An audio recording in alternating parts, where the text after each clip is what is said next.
రాకాలోకంకి స్వాగతం. ఈ కంటెంట్ మీకు నచ్చినట్టయితే లైక్ చేయండి, మీ బంధుమిత్రులకి షేర్ చేయండి. ఇప్పటివరకు సబ్స్క్రైబ్ చేసుకోకపోతే సబ్స్క్రైబ్ బటన్ని నొక్కండి, అదేవిధంగా బెల్ ఐకాన్ని నొక్కండి.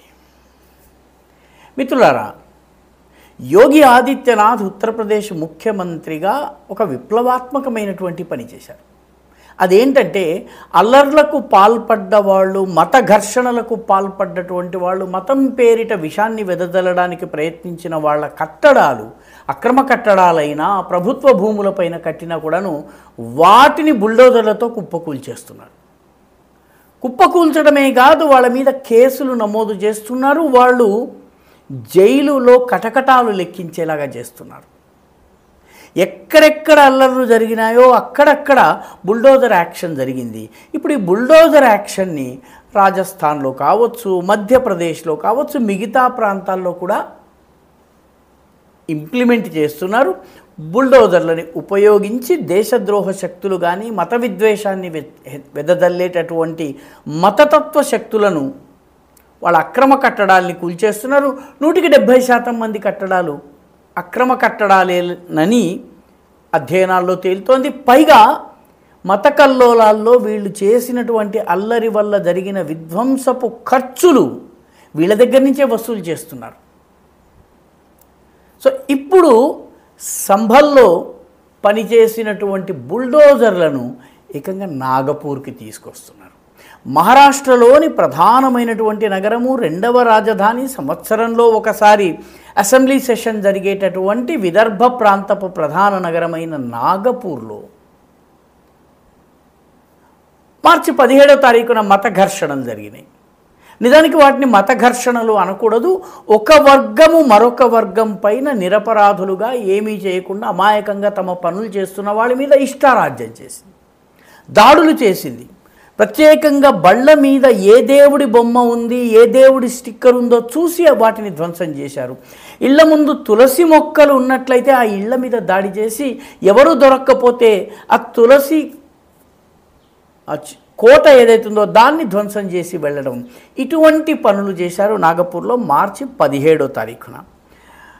పంచ్పావ్లి, శాంతినగర్, లక్కడ్గంజ్, షకదరా, ఇమాంవాడా, కోత్వాలి, గణేష్పేట్, ఈ రకంగా యశోధరా నగర్, ఇటువంటి అనేక ప్రాంతాల్లో అల్లర్లు జరిగినాయి.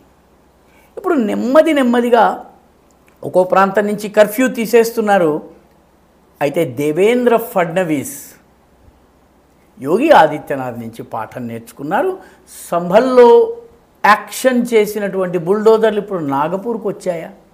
ఎందుకంటే నాగపూర్లో కూడా ఎటువంటి అనుమతులు లేకుండా ప్రభుత్వ భూముల్లో ఇళ్ళు కట్టేసుకుని, రైల్వే భూముల్ని ఆక్రమించేసుకుని, మిగతా పీడబ్ల్యూడికి చెందినటువంటి ఆస్తుల్లో ఇళ్ళు కట్టేసుకుని దశాబ్దాలుగా ఉంటూ అందులో ప్రార్థనా స్థలాలు, మసీదులు, దర్గాలు కట్టేసేసి పూర్తిగా భూమిని ఆక్రమించుకుని ప్రతిదానికి అల్లర్లకు పాల్పడుతున్నటువంటి మూకలు ఏవైతే ఉన్నాయో వాటి మీద ఇప్పుడు బుల్డోజర్ యాక్షన్ ప్రారంభమైంది. బుల్డోజర్ యాక్షన్లోని ఫస్ట్ అటాక్ ఫహీం ఖాన్ అనేటటువంటి వ్యక్తి మీద జరిగింది.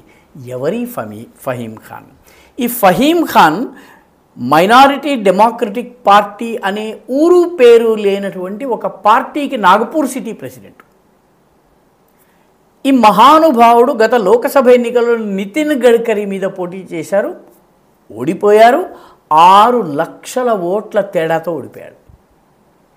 ఈ ఫహీం ఖాన్ చేసినటువంటి ప్రసంగాలు, రెచ్చగొట్టినటువంటి ముఠాలు, ఇవే నాగ్పూర్ అల్లర్లకి కారణమైనవి. ఈ నాగపూర్ అల్లర్లకు కారణమైనటువంటి ఫహీం ఖాన్ ఇంటిలోని అక్రమ భాగాలు ఏవైతే ఉన్నాయో, వితౌట్ పర్మిషన్ కట్టిన భాగాలు, వాటన్నిటినీ బుల్డోజర్లు కూల్చేస్తున్నాయి. ఇప్పుడు ఫహీం ఖాన్తో పాటు ప్రస్తుతం ఫహీం ఖాన్ కటకటాలు లెక్క పెడుతున్నాడు, జైల్లో ఉన్నాడు. జాతీయ భద్రతా చట్టం ప్రకారము ఆయనను లోపల వేయటం జరిగింది. ఈ కేసుల నుంచి ఆయన బయటపడటానికి సమయం పడుతుంది. మొత్తం మీద మిగతా అల్లర్లు చేసిన వాళ్ళ దగ్గరికి కూడా ఈ బుల్డోజర్లు వెళ్ళబోతున్నాయి. అంతేకాదు, ముఖ్యమంత్రి దేవేంద్ర ఫడ్నవీస్ చెప్పింది ఏంటంటే, అల్లర్లకు కారణమైనటువంటి వాళ్ళ దగ్గర నుంచే విధ్వంసాన్ని వల్ల జరిగినటువంటి నష్టాన్ని పూడ్చడం జరుగుతుంది, వాళ్ళ దగ్గర నుంచే డబ్బులు తీసుకోవడం జరుగుతుంది, వాళ్ళకు జరిమానాలు విధించడం జరుగుతుంది, వాళ్ళ ఆస్తులను అమ్మి మరి నష్టపరిహారం ఇప్పించడం జరుగుతుంది. విధ్వంసానికి వాళ్ళు భారీ మూల్యాన్ని చెల్లించాల్సి వస్తుంది. ఫడ్నవీస్ ప్రభుత్వము నాగపూర్లో ఈ అల్లర్లు జరగడానికి కారణమైనటువంటి social media accounts 34 social media అకౌంట్స్ని పట్టుకోవడమే కాకుండా వాళ్ళ మీద 10 ఎఫ్ఐఆర్లు వాళ్ళు ఎఫ్ఐఆర్లు దాఖలు చేశాయి. ఈ 34 సోషల్ మీడియా అకౌంట్స్ నుంచి దాదాపు 140 రెచ్చగొట్టే పోస్టులు వచ్చినాయి. అంటే జరగని సంఘటన జరిగినట్టుగా ఔరంగజేబు సమాధిని ధ్వంసం చేసేసినట్టు వచ్చింది. నిజానికి ఔరంగజేబు సమాధిని ధ్వంసం చేయలేదు. అదేవిధంగా పవిత్ర గ్రంథాన్ని ఏదో తగలబెట్టేశారు, నష్టపరిచారని చెప్పారు. అలాంటిదేమీ జరగలేదు. కానీ ఇటువంటి అబద్ధాలతో కూడిన 140 పోస్టులను పంపినటువంటి 34 అకౌంట్ల మీద కూడాను ఎఫ్ఐఆర్లు దాఖలయ్యాయి. వాళ్ళు కూడా ఇప్పుడు పోలీస్ స్టేషన్ల చుట్టూ తిరిగే పరిస్థితి వచ్చింది. మొత్తం మీద వెతుకుతుంటే ఆశ్చర్యకరమైన విషయం బయటపడింది. ఏంటంటే బంగ్లాదేశ్ ఐపీ అడ్రస్ ఉన్నటువంటి సోషల్ మీడియా హ్యాండిల్స్ నుంచి కూడా నాగపూర్ అల్లర్లకు సంబంధించినటువంటి రెచ్చగొట్టేటటువంటి పోస్టులు వచ్చినాయి. అంటే ఇది కేవలము నాగపూర్లో ఒక గ్రంథాన్ని తగలబెట్టారు, లేకపోతే ఒక ఔరంగజేబ్ సమాధిని ఏదో చేశారన్నటువంటి పుకార్ల వల్ల వచ్చినది కాదు. దీనిని రెచ్చగొట్టేందుకు ప్రయత్నపూర్వకంగా బంగ్లాదేశ్ ఐపీలు ఉన్నటువంటి సోషల్ మీడియా హ్యాండిల్స్ పనిచేశాయి. తమాషా ఏంటంటే సంభల్లో కూడాను అల్లర్లకు పాల్పడ్డటువంటి వ్యక్తులు ఊరు మార్చడమే కాదు, పేరు కూడా మార్చేసుకుంటున్నారు. అంటే వాళ్ళ సంభల్ నుంచి పారిపోయారు, వేరే వేరే చోట్లకు వెళ్ళారు. వాళ్ళందరూ కూడాను ఇప్పుడు ఫేక్ ఆధార్ కార్డులను సృష్టించి నేను ఫలానా ఖాన్ని కాదు, నేను ఫలానా అలీని, కాబట్టి నాకు అల్లర్లకి సంబంధం లేదు అని అబద్ధం చెప్పేటటువంటి ప్రయత్నం చేస్తున్నారు. మొరాదాబాద్లో ఉన్నటువంటి బిలారీ పోలీస్ స్టేషన్ దగ్గర, పోలీస్ స్టేషన్కి పక్కనే ఉన్నటువంటి ఒక ఆధార్ కార్డు సెంటర్, నిజానికి అది ప్రభుత్వం ఆమోదించిన ఆధార్ కార్డ్ సెంటర్ కాదు, అదొక ఫేక్ ఆధార్ కార్డ్ సెంటర్. అక్కడ ఉన్నటువంటి వాజిద్ మాలిక్ అనే వ్యక్తి వందలాది ఫేక్ ఆధార్లు తయారు చేసి సంభల్ దోషుల్ని తప్పించే ప్రయత్నం చేస్తున్నారు. ఇలాంటి ప్రయత్నమే నాగపూర్లో కూడా జరగవచ్చును.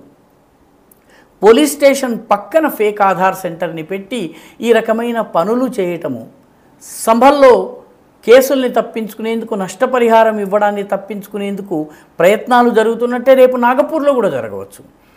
కాబట్టి ప్రభుత్వము ఏ రకంగానైతే సంభల్ నుంచి బుల్డోజర్ స్ట్రాటజీని తీసుకొచ్చిందో, ఆ తరువాత ఫేక్ ఆధార్ సెంటర్లను ఏవైతే ఉన్నాయో, ఫేక్ ఆధార్ కార్డులను తయారు చేసే సెంటర్లు ఉన్నాయో, వాటి మీద కూడా యాక్షన్ తీసుకోవలసినటువంటి అవసరం ఉంది. మహారాష్ట్రలో నాగపూర్లో మళ్ళీ ఈ తరహా అల్లర్లు జరగకుండా కఠినాతి కఠినమైనటువంటి చర్యలు తీసుకోవలసినటువంటి అవసరం ఉంది. ఈ వీడియో మీకు నచ్చినట్టయితే లైక్ చేయండి, షేర్ చేయండి, ఈ ఛానల్కు సబ్స్క్రైబ్ చేయండి. మీ అభిప్రాయాన్ని కమెంట్ల రూపంలో తప్పనిసరిగా పంపించండి.